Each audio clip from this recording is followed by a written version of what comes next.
Iyon, paglabas ko nga kanina ay pinick up ko lang ang aming order. Napaibig nga si Mrs. sa sushi, kaya umorder kami. Uy. Ako naman ay umorder na rin. Tonkatsu ramen. Ang sabaw niya ay nandiyan lang sa ilalim, nagtatagaw.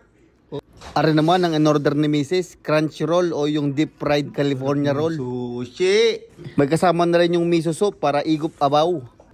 Are naman aking aray pagsuswimmingin ko na habang mainit pa ang sabaw. Kagalingan na rin, nakabukod. Para nga naman hindi mamaga ang noodles. Hindi na nga kami nagparaon at tinatamad si Mrs. gumayak.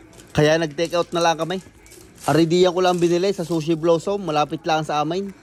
Pagka minsan ako'y tinatamad magluto at gustong humigop ng sabaw, ay di rin aking binibili. Ang kay Mrs. naman, ang laging binibili ay yung deep fried sushi.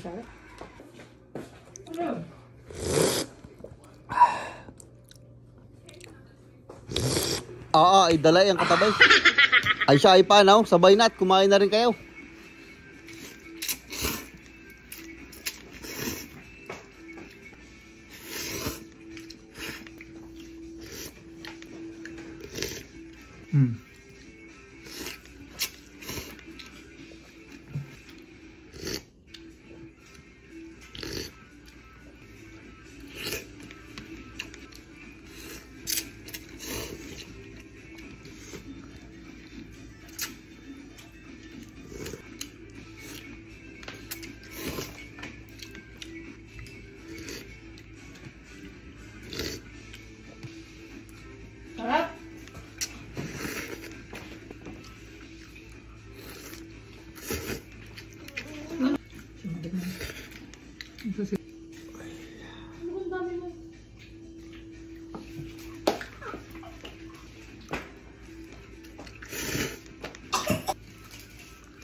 At pagkatapos nga namin kumain ay naglakad lang kami sa labas para mahulawan.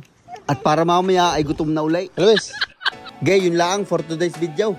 Maraming salamat sa palaging panonood. Shoutout nga pala kay Christian Nambio, kay Irardo Dancel, kay Marvin De Chavez, kay Miobert Garcia ng Mulanay, Quezon, at kay Rian Royce from Caloocan.